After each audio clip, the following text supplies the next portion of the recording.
everyone, welcome to another video. This channel is for independent contractors in healthcare, but it's also beneficial for other contractors in other sectors because I give a lot of tips on this channel for people who are starting new as an independent contractor or who is already an independent contractor but looking for resources to elevate, to grow, and to do better, I guess. So I have recorded a few lives and also some videos giving you tips about it for independent contractors. So some are under the live and some are also recorded videos.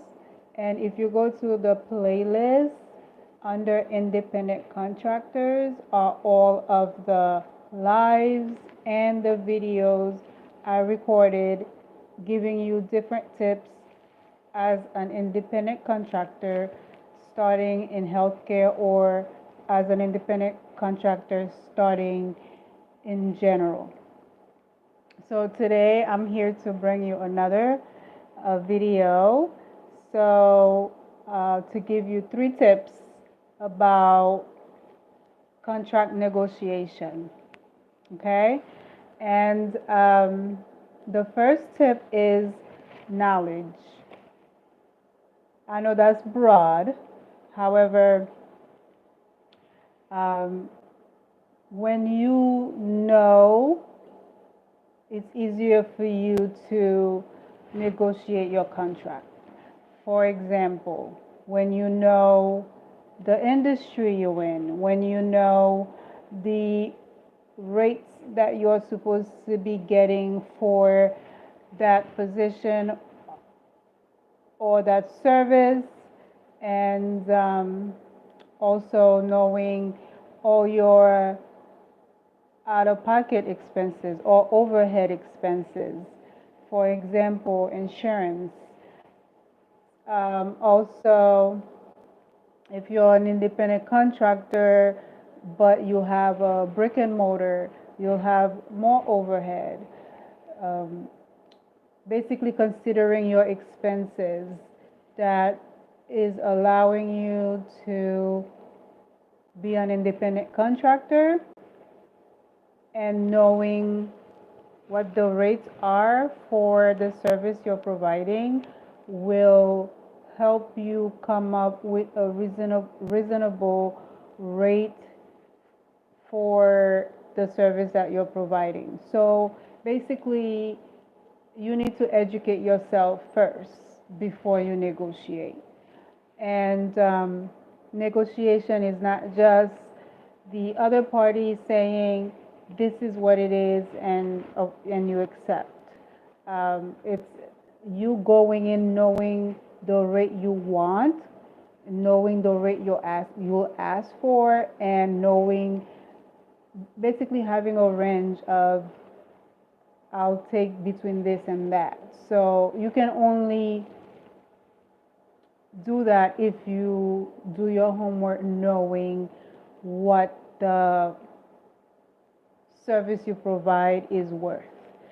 Okay, so always do your homework on how to on that service that you are providing, so that when you're negotiating, you'll know if you're being lowballed or not. To make another point, sometimes, so it all depends on the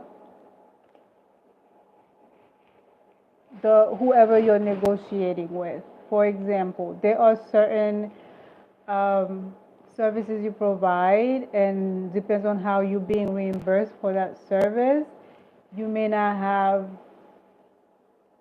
a choice to negotiate. For example, if you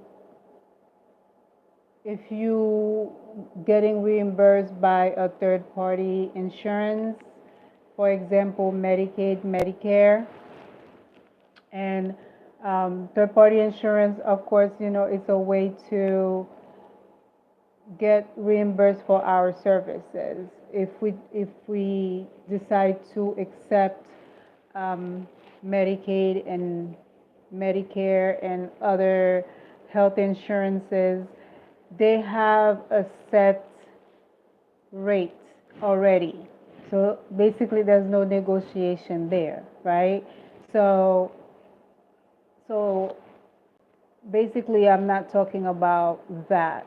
And then also, there are governmental agencies or city agencies who already have a set rate that are non-negotiable, that goes for everyone. They have a fee schedule and tell listed are the providers and their services that they provide and how much the rate is. So, for example, early intervention providers in New York State already have a set fee schedule for everyone by counties. So there's no negotiation. Basically, what it is what you get. In a way, which is good in a way because you don't have to negotiate unless you feel like we should be paid. You should be getting more for your services, but then otherwise it's set, right? When do we come to negotiate? Really, is when we are getting we are sharing a contract with another agency or a third party facility. For example, let's say an assisted living is have needs, for example, occupational therapist, and they reach out to an occupational therapist and they're paying privately to the occupational therapist for their services. So in that case, that occupational therapist would already know, based on her research or based on how much she or he wants to get paid for her services, she would go in and enter a contract, but with that knowledge, and sit down and talk about the rate that they're willing to offer and the rate that he or she desires. And of course, then if it's not the same, then you both parties would sit and negotiate. And you can only do that knowing exactly what you want, and the only way you'll know what you want, of course, like when I mean what you want, like knowing the competitive rate, because of course we want to be realistic, right? So the competitive rate, and then doing your math in terms of your expenses and knowing how much your service is worth, and doing all that math, and then come up with a rate that you're comfortable with. That way you can go in and do the negotiation process. So basically, it's just educate yourself with everything involved with your service. Okay? So that was long-winded. All right, so that was tip number 1. And then tip number 2 is willing to walk away. So just because they need your services doesn't mean that when you are negotiating a rate, and if you feel like the rate that you're getting or you're being presented with is not does not match the service that you're providing, basically like you're being lowballed, always go in with the option of, if I don't get what I want, if I don't get between that range and that range, then I won't accept it. So you don't want to go in desperate, because then you'll accept lower than what you want. So always put yourself in a position where you can walk away from something that's not serving you, however you feel like it needs to serve you. Okay? So that was tip number 2. And then tip number 3, when you are getting ready to negotiate your rate, always include not only the rate for your service, but your expenses that go along with it. I mentioned that briefly as I explained tip number 1, but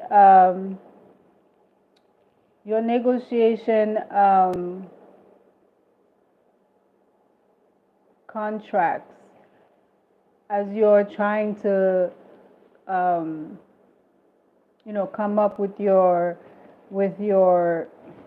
I'm sorry, when you are negotiating, right, your contract, always consider travel time, always consider if you have to pay toll, consider documentation, consider prep time, because depends on the service you provide, you may have to prep. Consider Wi-Fi. But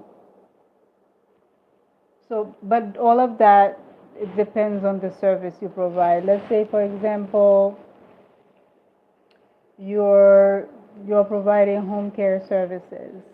You have to travel there, the time it takes you from here to there, and then you have to pay for gas. You may have to pay for toll, depends on what it is and how far it is. Documentation. Usually independent contractors do not get reimbursed for documentation, so you want to consider that as well. And prep time. Some services or some professionals require prep time. Like, for example, a physician may not require prep time, not so much. Just they'll require a bit of time to review your chart if you're a reoccurring patient. But even if you're not a reoccurring patient, I'm sure when the nurse technician came in and did your blood pressure, your vitals, the doctor would have to review it before they come to the room. So that takes 5-6 minutes to do so. So that's prep time. Whereas versus a therapist, like let's say an occupational therapist, that is working on fine motor, hand, finger skills, and they decide to do arts and crafts for an activity, for activities. That's part of the goals that they have to address. That require prep time, to look for an activity, gather the materials, gather tools, if you need scissors, crayons, and if you need paint, whatever the activity is, that required time to gather that. And of course, knowing the child goals, and on different children, different goals, different activities, it takes a lot of time to prep. So you may have to consider that, and then afterwards you have to write notes. You have to consider that there's progress note, there's yearly progress reports. So you have to consider all that stuff. But yet it all depends on your location, and depends on the setting, and depends on the agency you're working for, because home care versus uh, a preschool is different. So this probably would fit more at a preschool. Well, part of it would fit at a preschool. Like, for example, the prep time and the documentation, all the children are in one spot. You're not traveling, you're not burning gas. You only go spend your day there and then leave at the end of the day. So, of course, you want to consider documentation, prep time, like materials that you have to buy and things like that. Versus if you're doing home care, then of course you have to consider more, which is prep time, documentation, travel time, gas, looking for parking. So always keep that in mind. And mentioning home care versus being at a school, we could see that providing the same service at as a home care provider requires more, which means you can ask for more. And home care would be usually more. But you have to know that. You have to know that information to know that, um, yeah, yes, the overhead is way more. It takes, I would need more time. I spend more time doing other things besides the service I have to provide. So therefore, at school, I know I wanted this amount. So in order for me to be properly compensated, I need this amount for home care. And what else helps a lot too, especially when you're dealing with a third party, like somebody in the middle, um, you would have to know what they're getting paid, what their rate is. Let's say, what if they're getting reimbursed by insurance? What rate is the insurance giving them? If they're getting reimbursed by a big city agency or a state agency, what's the rate they're getting for that service?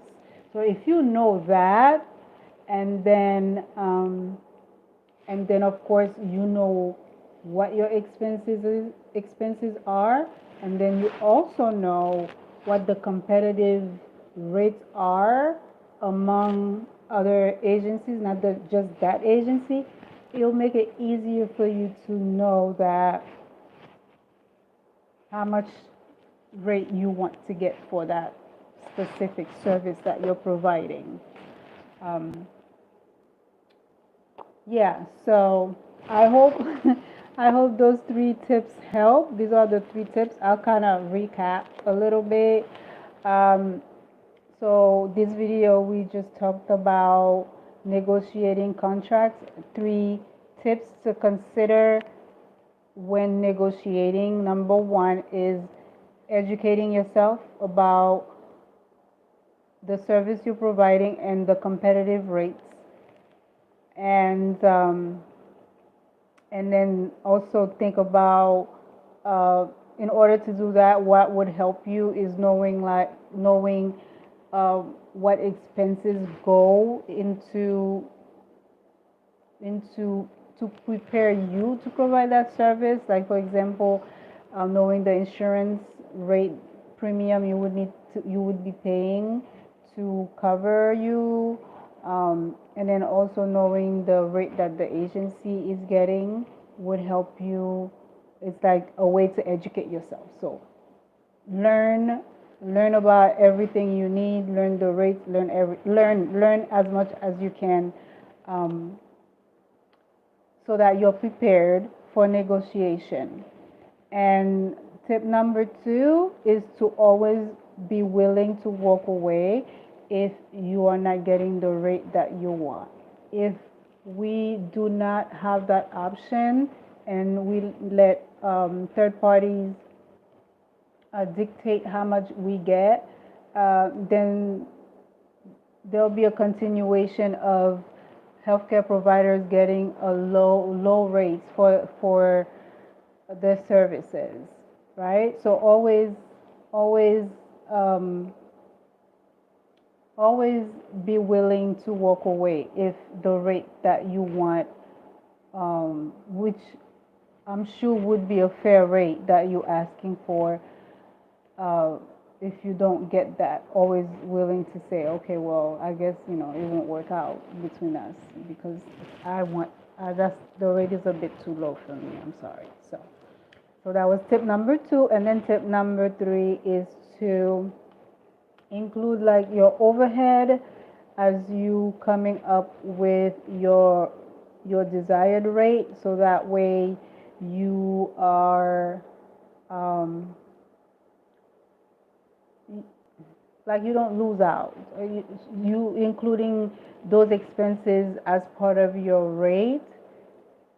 So those expenses plus the services that you're providing, to ask for a rate that is compensating overall, so that way you make a good profit, or the rate you're getting or is not going into expenses and you're not making any profits. So always consider your overhead costs, which are travel time if you have to travel, gas if you have to pay for fuel, time for documentation, time for prepping for your services, and if you need to pay for Wi-Fi, because sometimes some services are telehealth, which is virtual services, and if you have